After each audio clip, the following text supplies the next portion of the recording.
여러분 요즘 가슴 설레 본 적이 있습니까? 가슴 설렌 적이 언제인지 모르겠다. 뭐 이렇게 빡빡하게 살아가고 있지는 않은지 모르겠습니다. 매일 아침 설레이는 가슴으로 눈을 뜬다면 얼마나 좋겠어요. 오늘도 하나님이 내게 생명을 주셨네. 오늘도 하루 살아있게 하셨구나. 오늘은 또 어떤 좋은 일이 기다리고 있을까? 오늘은 또 주님께서 내 삶에 어떤 놀라운 일을 해내실까? 이런 것들을 기대하면서 눈을 뜰 수 있다면 얼마나 좋겠어요. 하나님께서 우리 모두에게 그런 감격이 살아나게 하실 줄로 믿습니다. 가슴 설레는 거야 젊은 애들이나 그렇지 라고 말씀하지 마시기 바랍니다. 연세 드신 분들도 매일 가슴 설렐 수 있는 그런 감격이 있었으면 좋겠어요. 아침마다 눈을 뜨면서 설레이는 가슴으로, 그리고 이렇게 이번 주에는 또 여러분들을 새벽마다 만나는 것도 가슴 설레이는 일이지 않겠습니까? 우리들이 매일매일 가슴 설레이는 기쁨, 감격 넘치고, 무엇보다도 우리는 이 땅을 떠나는 순간에도 가슴 설레이는 마음으로 그렇게 주님 앞에 갈 수 있지 않겠습니까? 드디어 주님을 얼굴과 얼굴을 맞대어 볼 수 있겠구나. 그런 감격이 넘치면 내 삶은 분명히 달라질 것입니다. 자, 예수님께서 드디어 십자가에 달려서 숨이 끊어졌습니다. 그런데 예수님이 숨이 끊어지기 직전에 내 영혼을 아버지 손에 부탁하나이다 라고 외치셨습니다. 참 우리에게 큰 도전이 되는 말씀이에요. 우리가 육신은 이 땅에서 죽는다 할지라도, 그래서 땅에 묻히고 흙으로 돌아간다 할지라도 우리는 영원히 아버지 손에 맡겨지는 것 아니겠습니까?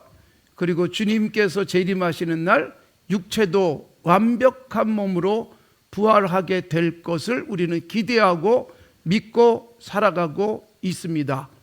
자, 예수님께서 이렇게 내 영혼을 아버지 손에 부탁합니다 하고 숨졌을 때 47절에 보면 백부장이 이 사람은 정령 의인이었도다 그런 고백을 해요. 백부장은 누굽니까? 사형 집행을 책임졌던 로마 군인의 지휘관이었습니다. 얼마나 많은 죽음을 받겠습니까? 얼마나 많은 전쟁에서 죽음과 그리고 삶을 건너드는 삶을 살았겠습니까? 그런데 그가 처음 이런 고백이었을 거예요. 이렇게 죽는 사람은 본 적이 없다. 죄인이라고 처형을 하지만 이분은 정말 의이다. 그렇게 백부장의 입으로 고백을 했습니다. 놀라운 것은 유대 사람들, 그리고 예수님이 하시는 기적들을 본 사람들, 그리고 종교 지도자들은 예수님을 십자가에 못 박았지만 이방인이 이분은 정말 의인이었다라고 고백하는 것은 굉장한 상징성이 있고 또 앞으로 일어날 일을 예표하는 것입니다. 그래서 예수님을 이스라엘은 믿지 않고 이방인들이 믿는 거예요. 바울 사도가 복음을 전할 때 유대인들하고는 계속 부딪혔습니다. 그래서 바울 사도가 선언한 게 뭐예요? 나는 이제 이방인에게로 향하노라. 바울 사도도 그렇게 선포를 하고 이방인의 사도로서의 사역을 감당하게 되고 복음이 이방인에게로 넘쳐나게 되잖아요. 지금도 여러분 이스라엘은 예수님을 믿는 사람들이 극히 드물어요. 오히려 이스라엘을 넘어선 이방 사람들이 예수님을 믿는 역사가 일어났다는 것이죠. 그래서 백부장의 이 고백은 앞으로 일어날 복음의 역사를 예표하는 것이었습니다. 그 다음에 48절에 보면 가슴을 치는 사람이 있었고 49절에 보면 예수님을 아는 자와 갈릴리로부터 따라온 여자들도 멀리서 이 일을 봤다 그랬는데 49절에 나오는 갈릴리로부터 따라온 여자들은 누구일까요? 이건 단순하게 갈릴리에서 그날 왔다 그 말이 아닙니다. 예수님의 사역을 어디서 시작했어요? 갈릴리에서 시작했어요. 예루살렘에서 가장 먼 곳, 가장 낙후된 지역인 갈릴리, 북쪽이 갈릴리고 남쪽이 유다고 가운데 사마리아가 있었거든요. 그런데 주님이 갈릴리에서 제자들을 부르시고 갈릴리에서 복음을 시작했어요. 그러니까 예수님이 복음 사역을 시작하실 때부터 따라다니던 사람들을 의미하는 것입니다. 예수님이 사역을 시작할 때부터 예수님을 사랑하고 예수님을 따라다니던 이 여인들은 예수님이 십자가에 죽는 그 자리까지 따라왔죠. 제자들은 다 도망가 버렸어요. 그런데 갈릴리부터 따라온 여자들이 이 일을 지켜보았습니다. 그리고 여러분, 예수님의 부활을 가장 먼저 목격한 것도 여자였습니다. 그러니까 여러분, 예수님을 한번 따르기 시작해서 끝까지 따라가는 이 여인들, 이들이 성경에 기록되어져 있고, 이들은 여러분 이름도 나오지 않습니다. 그냥 갈릴리로부터 따라온 여자들. 그런데 이들이 예수님을 끝까지 지켜보고 부활의 감격도 이 여인들이 가장 먼저 경험하게 됐던 것입니다. 우리들도 여러분 주님을 따르기 시작한 그 순간부터 끝까지 주님을 따라가는 이 여인들이 주님을 갈릴리로부터 시작해서 따르는 동안에 얼마나 많은 삶의 변화가 있었겠습니까? 그러나 주님을 따르는 일만큼은 변하지 않고 계속 유지해 왔다는 것, 이것이 얼마나 큰 이들의 믿음을 보여주는 것인지 모릅니다. 그리고 다시 48절을 보면 무리들, 이 무리들은 뭐예요? 구경하러 모인 무리들. 그러니까 이 구경하러 모인 무리들은 예수님이 3년 동안 사역할 때도 계속 구경하러 따라다녔던 사람들이에요. 예수님이 병 고치는 것도 보고 예수님이 기적을 행하시고 오병이어 놀라운 은혜를 주시는 것도 경험했고 죽은 자를 살리는 모습도 지켜봤던 이 사람들, 이들은 뭘 했어요? 가슴을 치고 돌아갔다 그랬어요. 그런데 가슴을 치고 돌아갔다는 말씀은 사실은 가슴만 치고 있었다, 그렇게 우리가 이해를 할 수 있어요. 우리가 세상을 살아가면서 오늘날 우리 그리스도인들이, 그리고 뭔가 좀 안다는 지식인들이 가장 역사 속에서 부끄러운 일은 뭐냐 하면 가슴만 치는 거예요. 가슴만 치지 행동하지 않는 것입니다. 가슴만 치지 정말로 울면서 내가 할 수 있는 그 일들을 찾아내서, 그래서 자신의 몫을 감당하는 사람은 많지 않습니다. 그러기에 여러분, 우리가 가슴만 치고 살아간다면 세상은 변하지 않는다는 것을 분명히 보셔야 됩니다. 사랑하는 성도 여러분, 우리는 오늘 어떤 모습으로 주님 앞에 앉아 있습니까? 고난주간, 예수님의 십자가의 죽음, 그리고 부활주일, 그리고 성탄절, 뭐 이런 절기들을 보낼 때마다 그냥 늘 보던 절기고 늘 그저 헌금도 하고 무슨 뭐 선물도 주고받는 절기로 끝나버리고, 또 부활의 상징인 계란을 주고받는 것으로 끝나버리고 있지는 않습니까? 가슴이 설레일 수 있고, 설레이는 가슴이 삶의 동력이 되어져서 세상을 바꿀 수 있는 힘이 되어질 때, 그때 설레이는 가슴은 정말로 힘이 되는 것입니다. 오늘날 이 시대 공감하지 않는 세상일 수 있어요. 피리를 불어도 춤추지 않고 슬피 울어도 가슴을 치지 않는다는 이사야 선지자의 말씀과 예수님이 그것을 인용하셨던 것, 그러니까 여러분 2500년 전이나 2000년 전이나 그리고 지금이나 별 다르지 않다는 것입니다. 우리도 여러분 춤추어야 될 때 춤추지 못하고 가슴을 쳐야 될 때 가슴을 치지 못하는 공감 제로의 삶을 살고 있는 것은 아닌지요? 우리의 가슴을 다시 한번 설레게 했으면 좋겠어요. 가슴이 다시 뛰게 했으면 좋겠어요. 세월이 지나면서 그냥 가슴이 콩당콩당 뛰던 어린 시절, 그리고 가슴이 벌렁거리던 시절을 지나서 이제는 살아있는지조차 알 수 없을 정도로 가슴이 뛰지 않고 있다면 우리의 영적 상태, 같이 죽은 것과 다르지 않습니다. 사랑하는 성도 여러분, 부활의 감격이 우리에게 정말로 설레이는 가슴 다시 살리고, 그리고 내가 주님 나라를 위해서 이제 살아있는 자로서의 모습을 무엇을 통해서 표현할 것인가, 이 부분이 우리에게 분명히 있어야 되지 않겠습니까? 가슴만 친다가 끝나버리면 되겠습니까? 가슴이 하나님 앞에서 변화될 수 있도록 말씀 앞에서 제대로 반응하고, 그 제대로 반응하는 것이 가슴의 뜨거워짐으로 변화될 수 있으면 얼마나 좋을까요? 누가복음의 마지막 장 24장에 보면 예수님께서 예루살렘에서 예수님의 부활의 소식을 들었음에도 불구하고 엠마오로 내려가던 두 제자와 동행을 하셨어요. 예수님의 부활을 소식을 듣긴 들었지만 도대체 확실하게 믿을 수도 없고, 그래서 예루살렘을 등진 채 자기들의 고향으로 돌아가던 두 사람, 그들은 12제자 중에 두 사람은 아니었던 것으로 보입니다.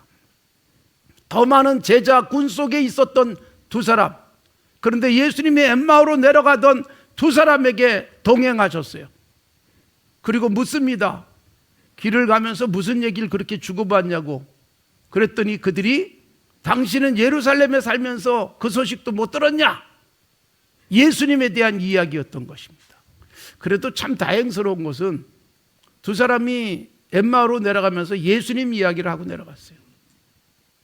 믿지도 못하고, 그리고 부활의 감격도 지금 전혀 자기에게 다가오지 않는 상황 속에서도 예수님 얘기하고 가는 거예요.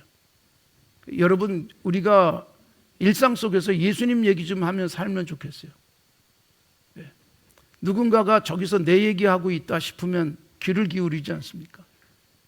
들으려고. 네. 여러분은 제 얘기 안 하십니까? 예수님도 여러분, 예수님 얘기하고 있으면 그 자리에 찾아오세요. 이 녀석들은 무슨 얘기하나? 내 얘기를 어떻게 하고 있나? 그들에게 예수님이 찾아오셔서 이 믿음 없는 녀석들아, 그러면서 예수님이 예수 그리스도에 대해서 다시 한번 말씀을 하시고, 그리고 드디어 저녁이 돼서 해가 저물 시간에 식탁에 앉습니다.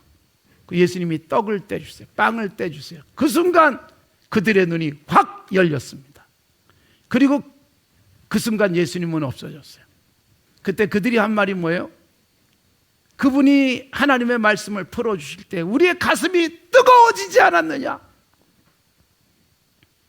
사랑하는 성도 여러분, 우리의 가슴이 다시 뛰게 하시고, 우리의 가슴이 다시 뜨거워지게 하시고, 정말 부활의 생명력이 내 가슴 속에서 다시 불쑥 올라와서 지쳐있던 내 삶에 새 힘을 얻고, 우리 젊은이들은 희망을 잃어버렸다가 다시 주님 안에서 희망을 찾고, 우리는 다시 일어서서 세상을 바꿀 수 있는 진정한 힘이 될 수 있다는 것을 확실하게 믿고 행동할 수 있다면 얼마나 좋겠어요.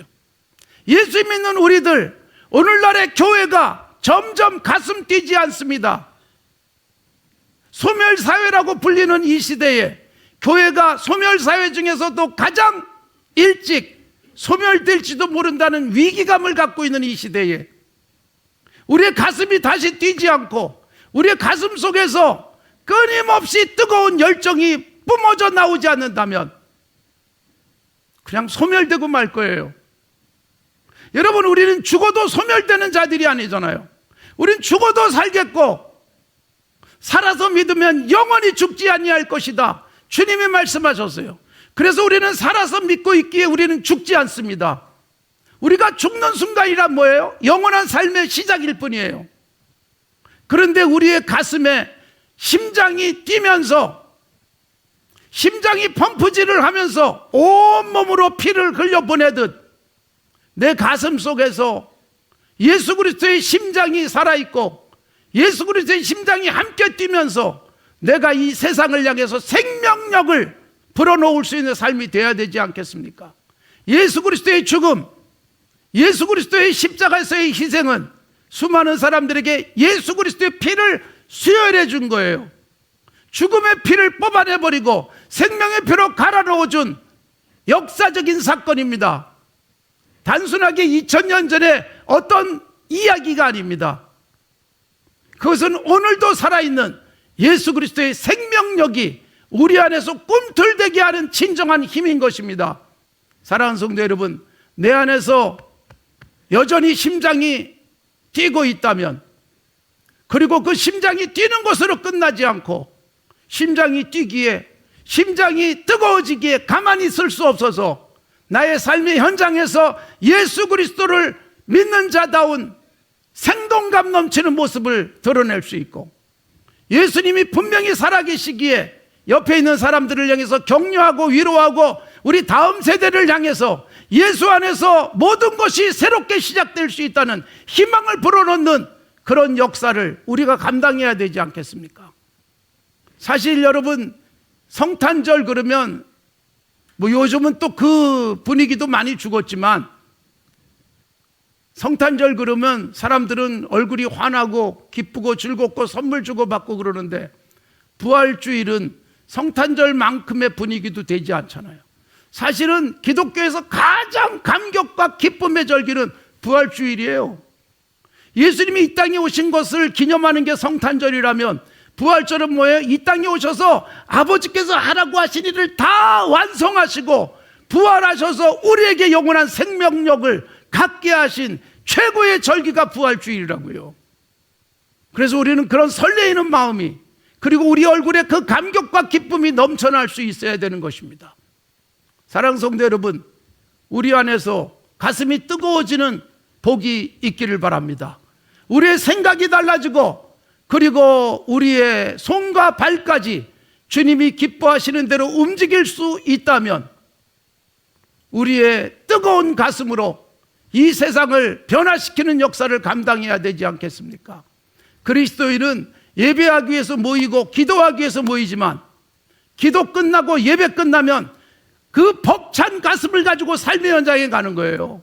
학교에 가고, 그리고 집에 가고, 출근을 하고, 세상 속에 가서 친구들을 만나면서 이 벅찬 가슴이 뛰고 있음을 보여줄 수 있어야 되는 거예요.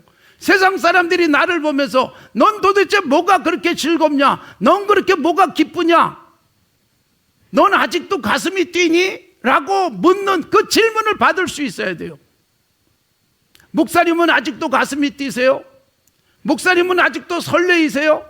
그렇게 묻는 사람이 많아져야 살아있는 목사인 것입니다. 예수 믿는 우리들 가슴이 설레일 수 있기를 바랍니다. 가슴이 뛰기를 바랍니다. 그래서 내가 살아있음을 내가 느끼는 거예요. 우리는 여러분, 아이들이 태어나서, 태어나기도 전에 어머니 뱃속에 있을 때 심장 소리를 들으면서 굉장히 신비해 하잖아요. 그 팡팡 뛰는 심장 소리. 그런데 여러분, 내 심장 소리도 내가 듣지 못할 정도로 약해져 있지는 않습니까? 내 심장 소리를 듣고 나의 심장 소리를 다른 사람들도 들을 수 있을 정도로 내 삶은 활기가 넘쳐야 되는 거고, 그리스도인의 삶은 그래야 되는 것입니다. 그래서 오늘 살아있는 교회, 살아서 힘차게 움직이는 그리스도인의 모습을 다시 한번 회복할 수 있는 시간이 되기를 바랍니다. 그리고 예수님의 가슴, 이 땅에 계시는 동안에 무엇을 하셨습니까? 예수님이 가장 많이 하신 것이 뭐예요? 불쌍히 여겼던 거예요. 수많은 사람이 모였을 때 불쌍히 여겼고, 병으로 인해서 고통당하는 사람을 불쌍히 여겼고, 죽음 앞에서 눈물을 흘리는 사람들을 불쌍히 여겼어요. 그래서 예수님이 이 땅에 계시는 동안에 가장 많은 감정 표현은 불쌍히 여겼다, 불쌍히 여겼다. 불쌍히 여겨서 먹이시고, 불쌍히 여겨서 고쳐주시고, 불쌍히 여겨서 살려주시는 예수님. 우리의 가슴이 설레이면서 세상 사람들에게 생동감을 줄 뿐만 아니라 세상을 볼 때 불쌍히 여기는 마음이 우리 가운데 넘쳐서, 그래서 우리의 힘이 하나로 모아져서 세상을 살려야 되지 않겠어요? 여러분들의 헌금이 지금도 세상을 살리고 있습니다. 여러분들의 헌금이 누군가에게 공부하게 하면서 희망을 만들어가고 있습니다. 그것을 분명히 기억하면서 헌금하십시오. 그냥 아무런 의미 없는 헌금이 아니라 이 헌금이 누군가의 심장을 다시 뛰게 만들고, 이 헌금이 누군가의 눈을 활짝 뜨게 만들고, 이 헌금이 누군가로 하여금 살아갈 희망을 주는 진정한 생명력이라고 하는 생각을 하면서 하나님 앞에 헌금도 하십시오. 부활주일 헌금을 하면서 단순하게 부활주일 절기염으로 끝나는 것이 아니라 이 헌금을 통해서 얼마나 많은 학생들이 다시 공부할 수 있고 희망을 가질 수 있고 밥을 먹을 수 있는가. 우리 교회를 찾아오는 사람들에게 희망을 주고 우리 주변에 있는 젊은이들에게 꿈을 심어줄 수 있는 생명력이 될 수 있다는 그런 가슴으로 헌금할 수 있으면 얼마나 좋겠어요. 사랑하는 성도 여러분, 다시 가슴을 설레게 하십시오. 불쌍히 여길 수 있는 복이 있기를 바랍니다. 그래서 내가 살아있다, 이것은 불쌍한 사람을 보면서 불쌍히 여길 수 있어야 돼요. 빅tor 유고의 레미제라블, 불쌍한 사람들이라는 뜻이지요.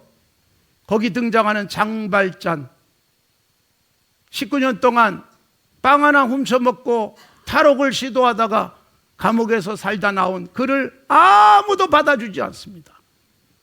근데 그를 받아준 미리엘 주교, 여러분, 그가 포근한 침대에서 잠 잘 자도록 해줍니다. 그럼에도 불구하고 은식기를 훔쳐가지고 도망가다가 잡혀서 왔을 때 촛대까지 그에게 안겨주면서 이것도 줬는데 왜 안 가져갔냐고.